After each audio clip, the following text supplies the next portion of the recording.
না, মনা কিন্তু চুরি করেনি। আমি কিন্তু সোনার চেনটা পেয়ে গেছি আমার। সবার আগে আমি মনার কাছে, মনার ফুল ফ্যামিলির কাছে আমি ক্ষমা চাইছি যে আমি বলেছিলাম যে আমার সোনার চেনটা মনা চুরি করে। তো না, মনা কিন্তু চুরি করেনি। আমি কিন্তু সোনার চেনটা পেয়ে গেছি আমার। ওটা বাথরুমে আমি রেখে দিয়েছিলাম ভুল করে ফ্রেশ হতে গিয়ে। আর আমার বাবা সেটা সকালবেলা পেয়ে বাবাটা লুকিয়ে রাখে, বাবা আমাকে বলে না। তা আজকে বাবা আমাকে বলেছে, তো বাবা তো জানে না যে ভিডিও টিডিও এত কিছুর ব্যাপার। আর আমি মনাকে সন্দেহ করে মনাকে আমি ব্লেম করি।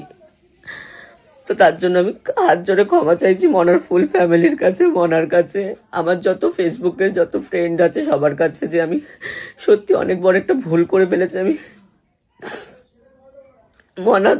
মনাকে আমি অনেকবার ফোন করছি কিন্তু মনা ফোনটা ধরছে না। আমি কাকিমাকে বলেছি যে হ্যাঁ কাকিমা আমি পেয়েছি চেনটা। আমি হাত জোড় করে ক্ষমা চাইছি, মনা আমাকে ক্ষমা করে দিস। তোর ফ্যামিলি কাকা কাকু সবাইকে হাত জোড় করে ক্ষমা চাইছি, আমাকে ক্ষমা করে দিও যে আমি এত বড় একটা ভুল করেছি, না জেনে মনার নামে দোষ দিয়েছি।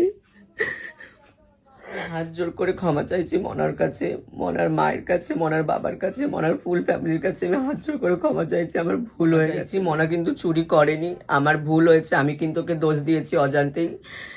সবাই আমাকে ক্ষমা করে দাও।